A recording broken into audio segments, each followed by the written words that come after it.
بسم اللہ الرحمن الرحیم۔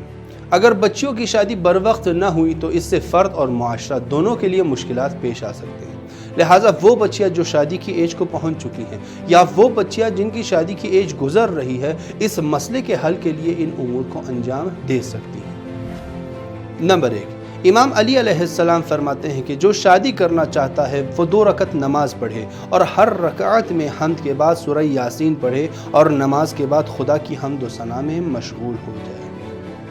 نمبر 2، ہر دن ذکر یا لطیف کو 129 مرتبہ پڑھنا۔ نمبر 3، اذان کے وقت سورہ نور کی آیت نمبر 32 کو پڑھنا۔ نمبر 4، 40 دن تک ہر دن سورہ فاتر کی آیت نمبر 41 کو 40 مرتبہ پڑھنا۔ نمبر 5، سورہ فرقان کی آیت نمبر 71 کو زیادہ سے زیادہ پڑھنا۔ نمبر 6، کسی مقدس جگہ جیسے مسجد یا کسی زیارت گاہ پر اس دعا کو 114 مرتبہ پڑھنا۔ اللہم اغننی بحلالک عن حرامک وبطاعتک عن معصیتک۔ نمبر 7، والدین کے حقوق کو ادا کرنا، کیونکہ والدین اگر راضی نہ ہو تو انسان کے فردی امور میں رکاوٹیں آ جاتی ہیں۔ نمبر 9، زیادہ سے زیادہ استغفار کرنا۔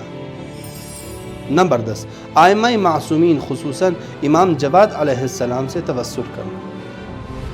اور نمبر 11، نماز استغاثہ حضرت زہرا سلام اللہ علیہا پڑھنا، جس کا طریقہ کتاب مفاتیح الجنان میں بیان کیا گیا ہے۔ یاد رہے، بچیوں کی شادی کے لیے مال و دولت اور نوکری کو نہیں بلکہ دینداری اور اچھے اخلاق کو مد نظر رکھنا اسلام کی اولین ترجیح ہے۔ والحمدللہ رب العالمین۔